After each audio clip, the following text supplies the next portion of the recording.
January 23rd, 912 AD.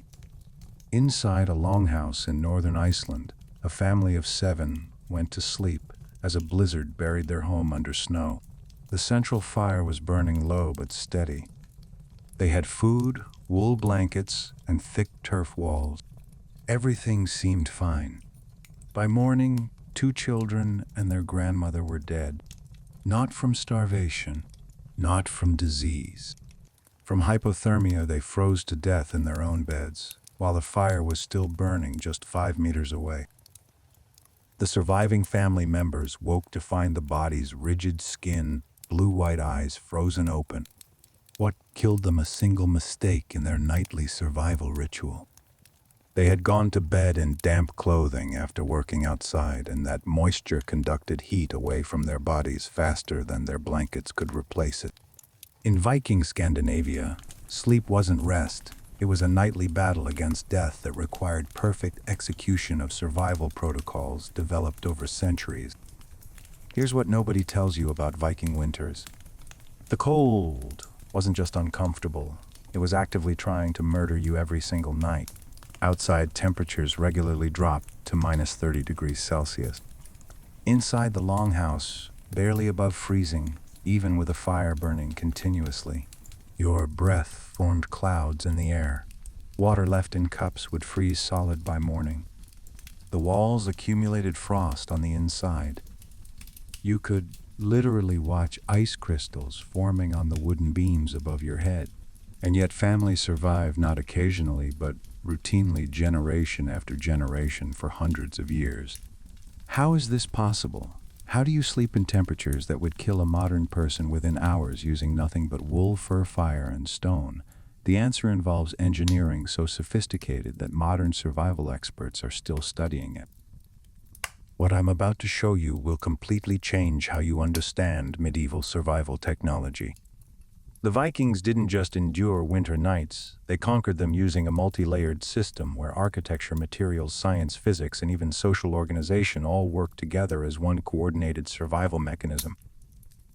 Every single element, from the foundation of the house to the cap on your head, from the food you ate at dinner to the person sleeping beside you, was part of an integrated system designed to keep you alive until sunrise. One broken link in this chain meant death. Stay with me, because the first survival secret is literally built into the walls, and it's going to shock you with its brilliance.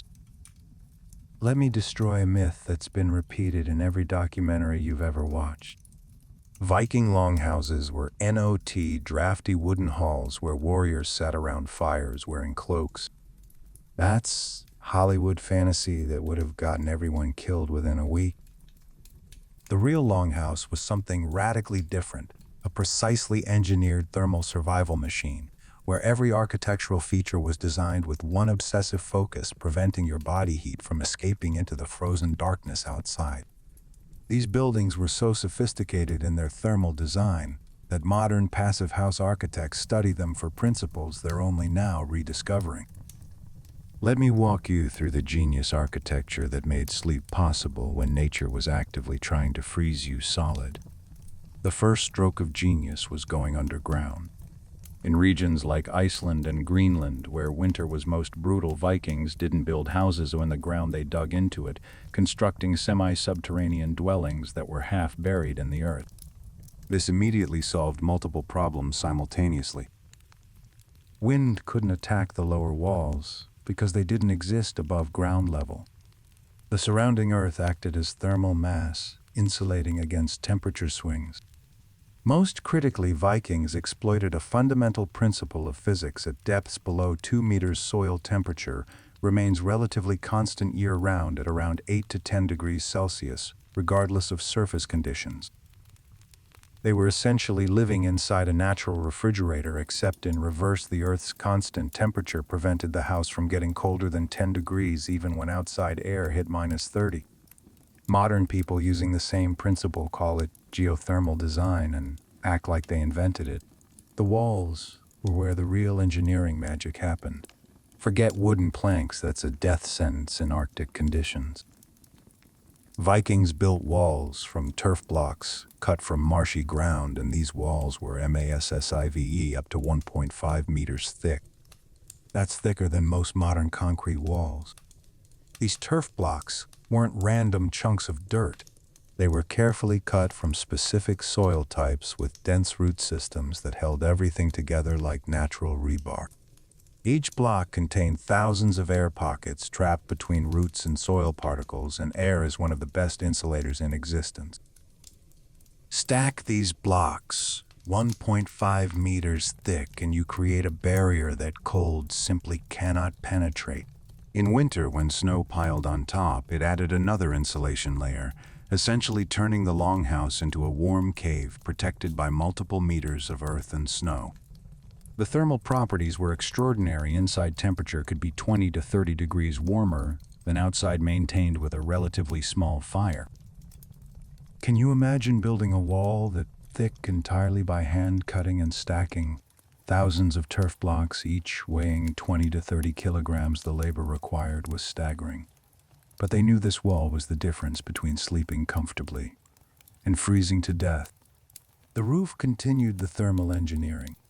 Multiple layers started with birch bark providing waterproofing. This bark contains natural tar that makes it completely impermeable to water. On top of the birch bark came 2 to 3 layers of turf blocks, creating a roof that was itself half a meter thick. This served triple-duty waterproofing, insulation, and weight. The massive weight of this earth roof, sometimes weighing several tons, pressed everything together tightly, eliminating any gaps where cold air could infiltrate. The house had virtually zero windows because every opening was a thermal leak that could cost lives.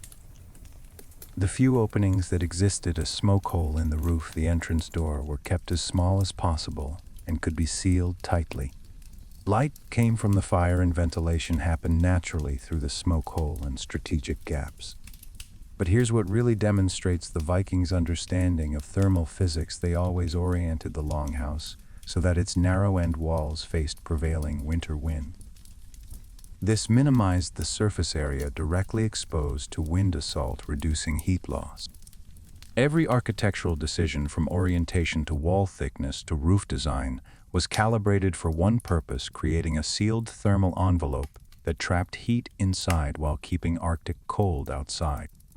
But walls alone couldn't keep you warm at night. You needed heat generation, and what they built for that purpose was as dangerous as it was essential.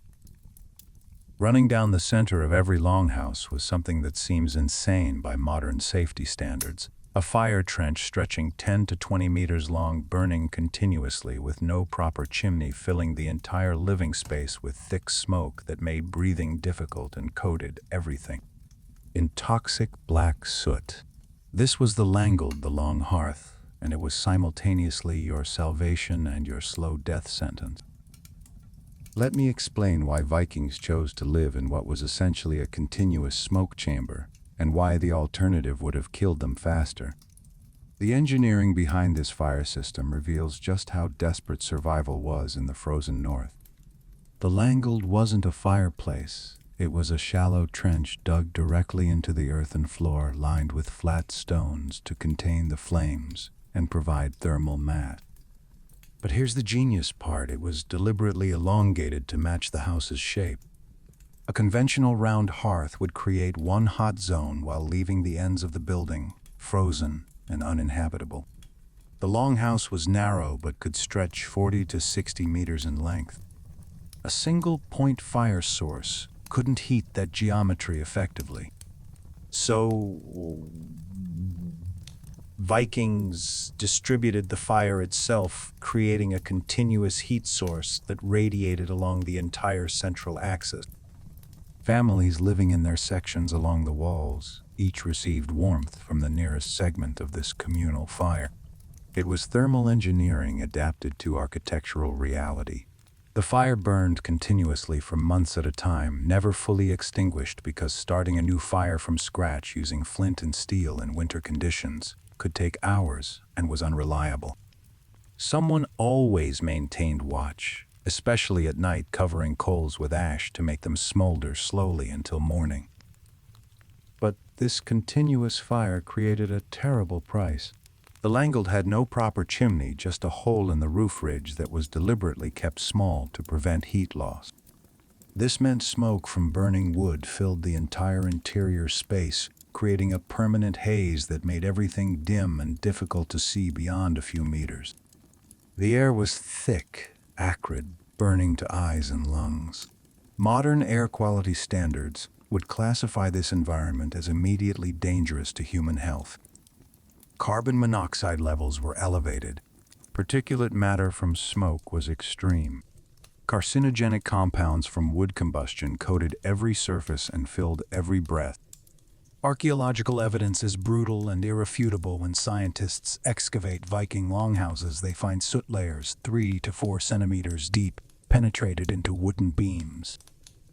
Analysis of skeletal remains shows chronic respiratory diseases were epidemic, especially among women who spent most time near the fire cooking and children who breathed this air during critical development years. Chronic bronchitis, emphysema, lung scarring, and eye damage from constant irritation were the price of staying warm. Life expectancy was significantly reduced by these respiratory conditions. But here's the horrifying calculation Vikings faced every winter night: die quickly from hypothermia tomorrow, or die slowly from lung disease in 20 years. There was no third option. They chose slow death over fast death, and that's why they accepted living in smoke. Fuel was as precious as food, maybe more so. In forested areas of Norway and Sweden, gathering firewood was year-round backbreaking labor requiring all adult men. A single longhouse required approximately 5 to 8 cubic meters of firewood per month during winter. That's roughly the equivalent of 10 to 15 full-grown trees. Multiply that by 6 winter months, and you see why Vikings spent summers obsessively cutting, splitting, and stacking wood. In treeless Iceland and Greenland, the situation was desperate. They burned dried peat, dried seaweed, even dried animal dung, mixed with whatever scraps of driftwood they could find. The fire must never die because relighting it cost time, effort, and precious fuel. Children were taught from age 5 that letting the fire go out was a crime that could kill the entire family. Can you imagine the pressure of maintaining that fire every single night, knowing that failure means everyone freezes? But even a continuous fire only heats the air. Air is actually a terrible thermal conductor. It rises and escapes, leaving the actual sleeping surfaces cold. What Vikings did next to solve this problem was pure genius, and it's about to blow your mind. Here's a Viking survival technique that sounds primitive until you understand the physics. Then you realize it's more sophisticated than most modern heating systems.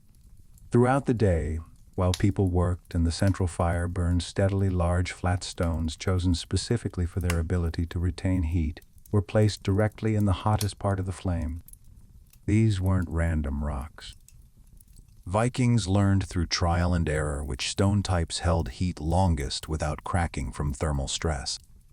Granite, basalt, certain types of slate, these became known as hearthstones, and families guarded good ones for generations.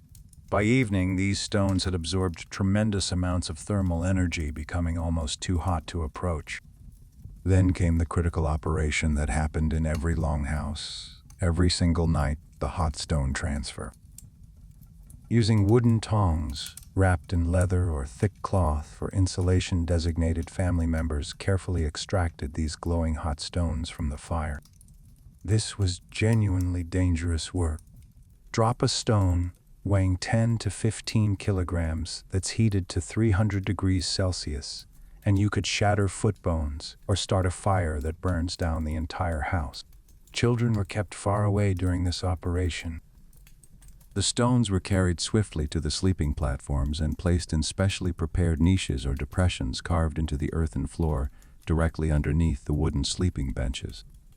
The effect was immediate and dramatic. Heat, radiating upward from the stones, warmed the thick floorboards above, transforming freezing wooden platforms into comfortable, warm sleeping surfaces. This was targeted local heating instead of wasting energy trying to heat the entire enormous volume of air in a 40-meter longhouse. Vikings heated exactly the places where bodies would spend the night. The stones would radiate heat for 6 to 8 hours, providing warmth through most of the night. By morning, they'd be cool, but by then people were awake and moving, generating their own body heat through activity. But Vikings took this technology even further with personal hot stone heaters. Smaller stones, roughly the size of a fist, were heated in the fire's edge.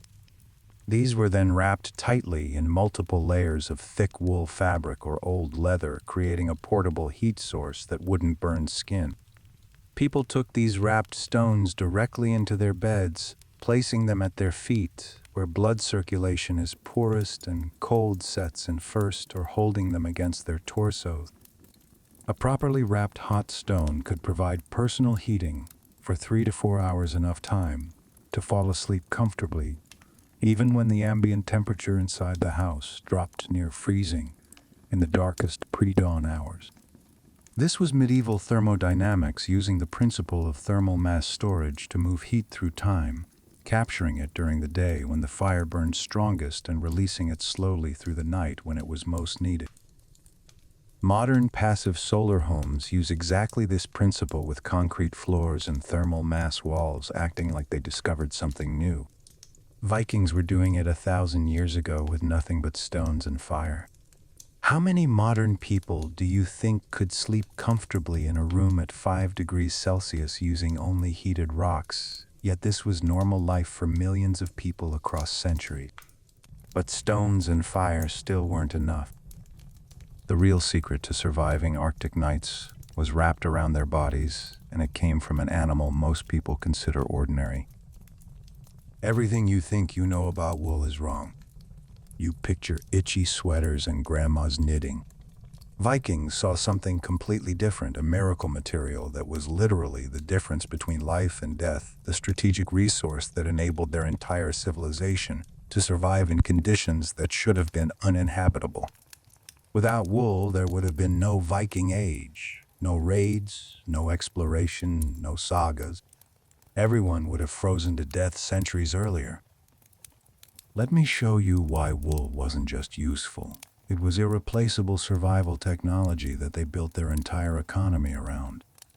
Northern European sheep breeds raised by Vikings produced wool with unique properties found nowhere else.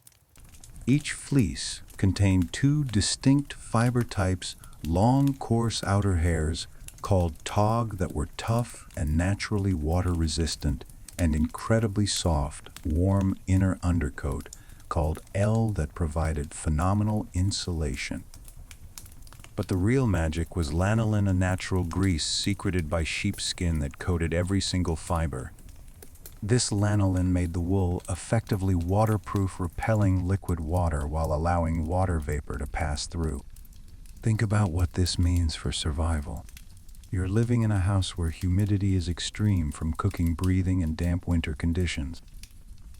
Your bedding absorbs moisture from your sleeping body every night. An average person releases about half a liter of water vapor through breathing and perspiration during 8 hours of sleep. Normal fabric would become saturated, cold, clammy, a death trap. But lanolin-rich wool repelled this moisture, staying warm even when slightly damp.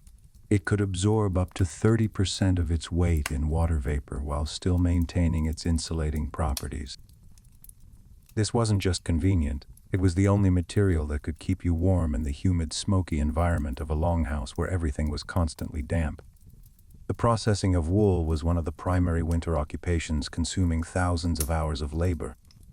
After spring, shearing wool had to be washed to remove dirt, while preserving enough lanolin for water resistance. This balance was critical. Then it was carefully sorted, separating coarse outer fibers from soft undercoat. The coarse tog fibers were spun into heavy thread, used for ship sails, ropes, fishing nets, and weatherproof outer cloaks. These were the items that enabled Viking expansion and trade. But for sleep and warmth, they used only the soft L undercoat. This was combed repeatedly with hand combs featuring hundreds of metal pins aligning all fibers in one direction. Then came spinning. Using a simple hand spindle, women twisted the aligned fibers into thread, a process requiring such skill and practice that a master spinner could produce thread so fine and consistent it rivals modern machine-made yarn. Every single person in a Viking household was involved in wool processing because the volume needed was staggering. One sleeping blanket required wool from approximately 3 to 4 sheep, taking one skilled person about 60 hours to process from raw fleece to finished fabric. The finished product was called via MLA, dense heavy woolen fabric, that was additionally fulled after weaving, meaning it was beaten and rubbed in hot water to make the fibers mat together even more tightly. The result was similar to modern felt or boiled wool, a material that was almost completely windproof and had thermal insulation properties that are still hard to match with modern synthetics. VML became so economically important that it was literally used as currency in Iceland. You could pay fines by land or settle debts with measured lengths of this fabric. It was survival economics. The material that kept you alive had inherent value. Vikings used wool for everything related to warmth, blankets, mattress stuffing, pillows, clothing even stuffed into cracks in walls as insulation.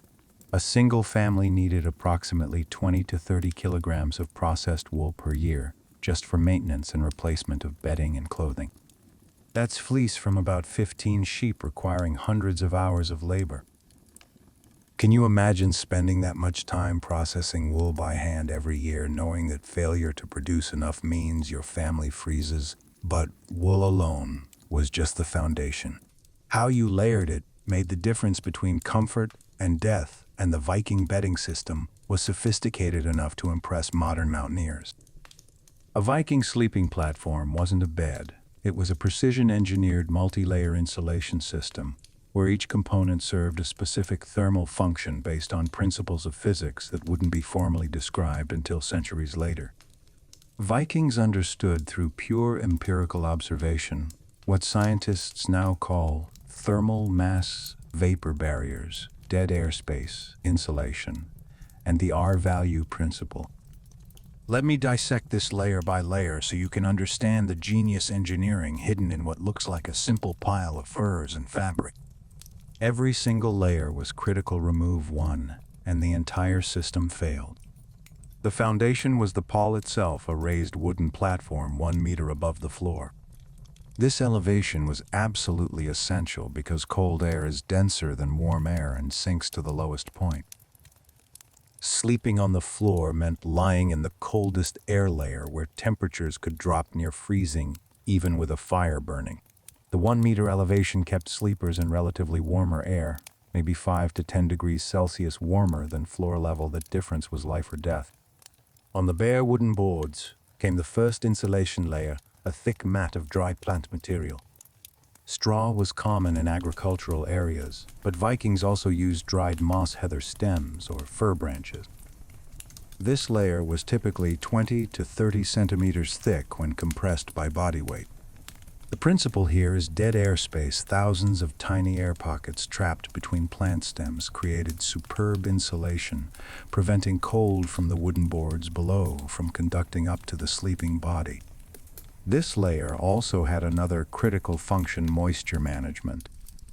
The plant material allowed water vapor from sleeping bodies to pass through rather than pooling against skin, preventing that deadly clammy sensation. On top of the plant layer came animal skins, almost always placed fur side down. This seems counterintuitive until you understand the logic. The tough leather side facing up created a durable windproof barrier that contained the sleeping system. The fur underneath added another thick layer of insulating air pockets, while also providing some cushioning.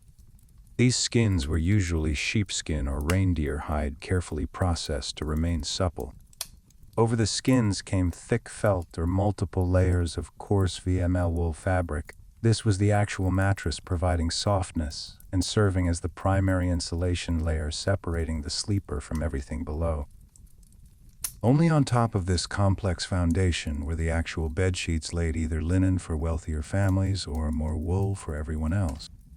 Linen was preferred when available because it felt softer against skin and had better moisture-wicking properties, though it was less warm than wool. Now came the covering system, what modern people would call blankets, but far more sophisticated. Vikings used their own daily wear cloaks as the primary blanket. These cloaks were large rectangular pieces of extremely dense VAML, sometimes 1.5 meters by 2 meters thick, enough to be almost stiff. When laid flat over a sleeping person, they provided enormous insulation. If the night was particularly cold, multiple additional wool blankets were layered on top. Here's where Vikings understood something crucial. The trapped air between multiple thin layers provides better insulation than one thick layer. 3 separate wool blankets with air gaps between them are warmer than one blanket 3 times as thick because the air layers prevent convective heat loss. Modern sleeping bag manufacturers use exactly this principle with multiple insulation baffles. The combined weight of all these layers also mattered: heavy blankets pressed down firmly against the body, and lower layers eliminating air gaps where cold drafts could infiltrate and warm air could escape. You were essentially sealed into a thermal envelope. But the ultimate cold weather technology was something called HFAT, literally skin bag, which was essentially the world's first sleeping bag, invented 1,000 years before modern mountaineering. Several large animal skins, usually reindeer or seal, were sewn together with the fur facing inward, creating a bag that a person could climb entirely inside. Only the head remained outside, and even the opening around the neck could be tightened with a drawstring. Inside HFAT, you were completely surrounded by insulating fur that trapped your body heat in a microenvironment. Even if the longhouse interior dropped to 0 degrees Celsius, which happened regularly in the pre-dawn hours when the fire burned lowest, you could sleep warm and comfortable inside your personal fur cocoon. Sagas mention warriors taking HFAT on military campaigns and sea voyages because they were portable survival shelters. Can you imagine the craftsmanship required to sew thick hides into a watertight sleeping bag using nothing but bone needles and sinew thread? Yet these sleeping bags were common enough that they're mentioned casually in historical texts. But even the most perfectly engineered bedding system was worthless if you made one fatal mistake going to sleep in the wrong clothes. Here's a myth that gets people killed even today: the idea that sleeping naked or in minimal clothing helps you toughen up against cold. In Viking conditions where interior temperatures routinely dropped near freezing, sleeping naked would cause hypothermia and death within hours. The human body simply cannot generate enough metabolic heat to compensate for thermal losses in sub-zero environments without external insulation. Vikings understood this through hard experience, written in the deaths of those who got it wrong. Their nighttime clothing protocol was as strict and ritualized as any religious ceremony because mistakes were fatal. Let me explain the precise system that kept people alive through the darkest, coldest nights. The absolute rule was this: never sleep in the clothes you worked in during the day. This seems arbitrary until you understand the physics of moisture and thermal conductivity. During any physical labor, even in cold weather, humans sweat. The humid, smoky air inside the longhouse prevented this sweat from evaporating quickly. Your daytime clothes, wool tunics, leather pants, thick wool socks, absorbed this moisture, plus any condensation from moving between warm and cold zones. Even if they didn't feel soaking wet, they contained enough moisture to become thermal death traps. Water conducts heat approximately 25 times faster than dry air. Sleeping in damp clothing means your body heat pours out through the wet fabric, dropping your core temperature despite being wrapped in blankets. This is how people freeze to death while seemingly dressed warmly. The moisture in their clothing defeats the insulation. Vikings learned this principle empirically after watching enough people die from exactly this mistake. Every single evening, without exception, there was a clothing change ritual. Daytime clothes were carefully removed and hung on poles or ropes strung near the ceiling as close to the langle as possible without risking fire. The rising heat and smoke slowly dried the fabric overnight, while also fumigating it. The smoke killed lice and other parasites that were inevitable in those conditions. This overnight drying was essential because you'd need those same clothes the next day, and wearing damp clothing outside in -20-degree weather would cause frostbite and hypothermia within minutes. In their place, people put on special nightwear that never left the interior living area. These garments were kept in wooden chests at the head of each sleeping platform, protected from smoke and moisture. The base layer was always a long linen shirt called a surker, essentially a long tunic reaching to knees or ankles for both men and women. Linen was preferred for this innermost layer for specific reasons. First, it was relatively soft against skin after repeated washing, unlike the coarse wool of that era, which could be irritatingly scratchy. Second, and more importantly, linen had excellent moisture-wicking properties. It could absorb and transport water vapor away from skin surface without feeling damp. Your body continuously releases moisture through respiration and perspiration, even while sleeping. Linen pulled this moisture away from your skin where it would cause cooling, moving it to outer layers where it could dissipate. This kept skin relatively dry, maintaining the critical thermal barrier. Over the linen, surker came at least one additional wool layer, usually a looser wool tunic. This outer wool layer provided the primary insulation. Remember wool's unique property, unlike other materials that lose insulating value when damp wool maintains warmth even when containing up to 30% moisture content, because the crimped fiber structure continues trapping air pockets.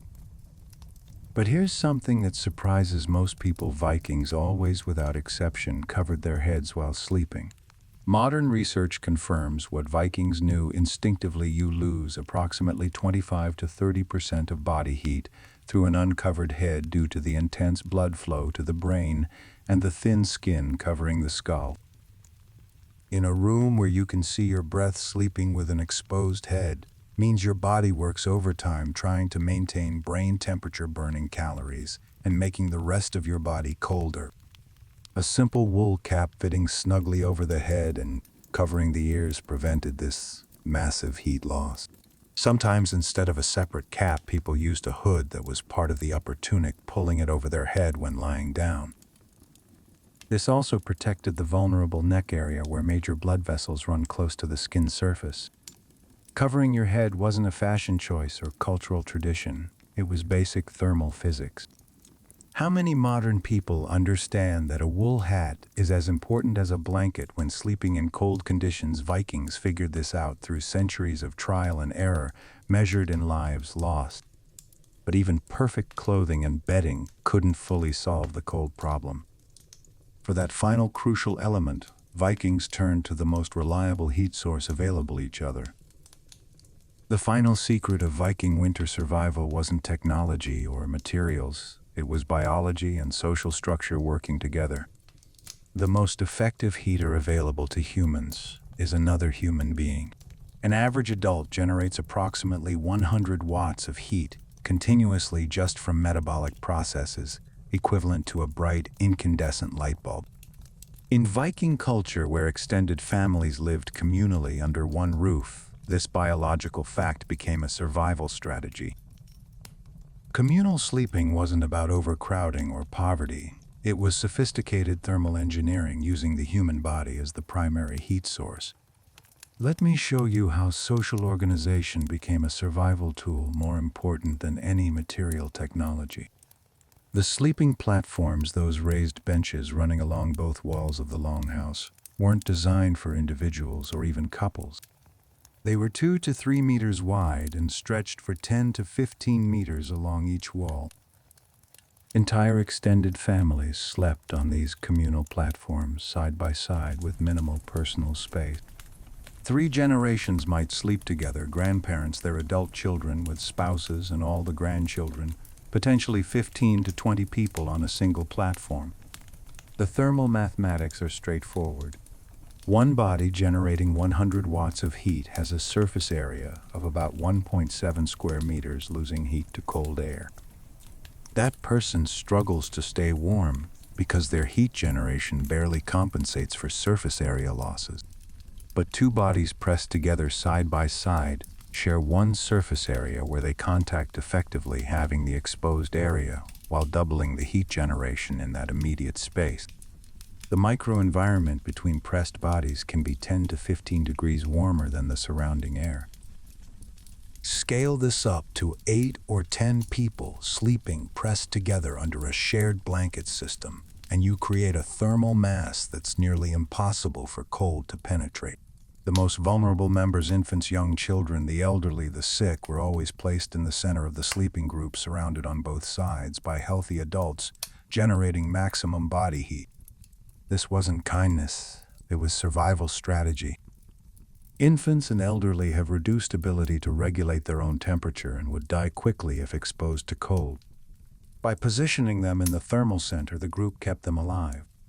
Family members literally slept in calculated positions based on their thermal needs and heat generation capacity. Young, healthy adults who generated most heat took the outer positions, creating a protective thermal shell. This sleeping arrangement was so fundamental to survival that it shaped Viking social structure itself. The extended family living together wasn't just cultural tradition. It was thermal necessity. Splitting the family meant losing the communal heat mass that kept everyone alive. Can you imagine modern people accepting zero privacy, sleeping pressed against 5 or 6 other bodies every single night? Yet this was completely normal, as natural as breathing, because the alternative was freezing alone. The bedding was also communal. Instead of individual blankets, families shared enormous fur covers and wool blankets, large enough to stretch over 8 to 10 people at once.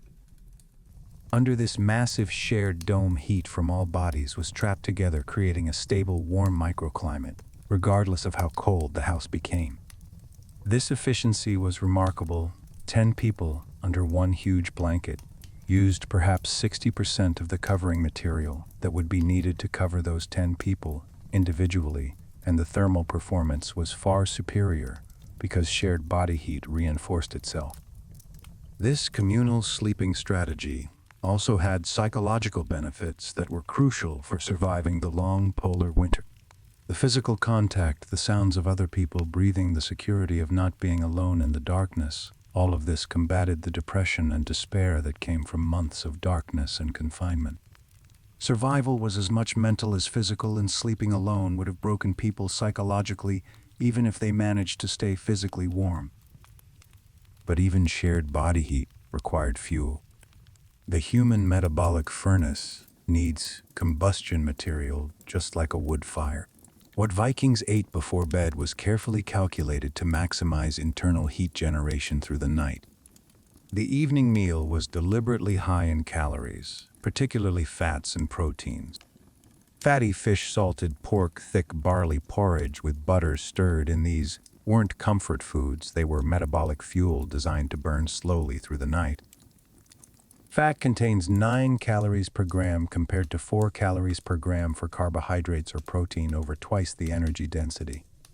A meal heavy in fat would provide sustained calorie burning for 8 to 10 hours, keeping metabolic heat generation high while you slept. The meal timing was also strategic. Eating immediately before bed meant the digestive process itself generated heat. Digestion requires energy and produces waste heat as a byproduct.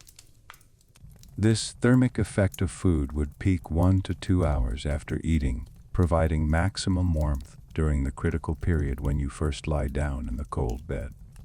Hot beverages were equally important: warmed ale, herbal teas, sometimes even warm water with fat stirred in. These heated you from inside immediately while also providing fluid and calories. Modern nutritionists recommend the same high-fat dinner strategy for cold weather camping. Vikings figured it out 1,000 years ago through pure necessity. The psychological element of nighttime survival can't be underestimated. The long polar winter brought darkness for up to 20 hours per day in northern Scandinavia. Months of endless night creates genuine psychological stress. Modern research on seasonal affective disorder and isolation confirms this. Vikings combated this through structured evening social activities that gave life meaning and created psychological warmth as important as physical warmth. The hours before sleep were time for storytelling. The great sagas of gods and heroes were recited from memory. New stories were created, history was passed down orally. This wasn't just entertainment. These stories reinforced cultural identity, gave people connection to something larger than themselves, and most importantly occupied the mind with something other than cold and darkness. Communal singing, craft work done by firelight, sharing food, discussing the coming spring, all of this created psychological insulation against the despair that cold darkness naturally produces. A person who believes morning will come and spring will return can endure incredible hardship. A person who loses hope dies even when physically capable of survival. The nightly preparation ritual itself was psychologically crucial. Every evening, the same sequence of actions: banking the fire, properly heating stones, making beds, changing to dry clothes, arranging sleeping position. This ritual was reassuring, giving people a sense of control in an environment where nature controlled almost everything. The repetition said, "We've done this hundreds of times, we know it works. We will survive another night." That certainty was as important as the wool blankets. When everything was prepared correctly, when all family members had followed the protocol, you could lie down knowing you'd done everything possible to survive until dawn. The sleep that came was earned through knowledge, labor, and community working together as one survival organism. The Viking winter night survival system was never about one single element. It was everything working together in perfect coordination. The semi-underground longhouse with meter-thick turf walls provided the sealed envelope. The continuous langold provided baseline heat despite filling the air with toxic smoke. Hot stones moved heat through time and space to where bodies needed it. Wool and fur created multi-layer insulation systems using dead airspace physics. 8 fat sleeping bags provided portable thermal cocoons. Strict nightwear protocols eliminated the moisture that defeated insulation. Communal sleeping created a biological heating mass greater than the sum of its parts. High-calorie evening meals fueled the metabolic furnace. Psychological rituals gave hope and structure. Remove any one element and the system failed. It was holistic survival engineering where architecture, materials, physics, biology, nutrition, and social psychology all served one purpose: keeping humans alive in conditions that should have been lethal. We can see that Viking winter survival wasn't about toughness or being hardy. It was about knowledge systems developed through centuries of trial and error, written in the deaths of those who got it wrong, and refined by those who survived to teach the next generation. Every detail from stone selection to sleeping positions was critical information passed from grandparent to grandchild, because forgetting any piece of this knowledge meant death. Modern people with all our technology would likely die within days trying to survive a Viking winter using Viking methods, not because we're physically weaker, but because we've lost the knowledge of how to use simple materials and social cooperation to defeat extreme cold. What they achieved wasn't primitive survival. It was sophisticated engineering using the only resources available. Want to explore more lost survival technologies that ancient people used to conquer environments that would kill modern humans? Then subscribe to Medieval Spirits right now. We're uncovering the forgotten knowledge that kept civilizations alive for thousands of years in conditions that would seem impossible today, knowledge that might be critically important again if our fragile modern infrastructure ever fails. Join us as we explore how medieval Europeans survived plagues without modern medicine, how ancient Romans heated entire buildings without electricity, how Inuit peoples created warm shelters from nothing but snow and ice. These aren't just history lessons, they're survival manuals tested through countless generations and proven to work when everything else failed. The Vikings showed us that simple materials combined with deep understanding and social cooperation can defeat conditions that modern technology can barely handle. What other ancient survival secrets could save your life in a crisis? Find out on Medieval Spirits. Hit that subscribe button because the past isn't dead history. It's a library of survival solutions that might be essential when modern conveniences disappear, and we're translating it one video at a time.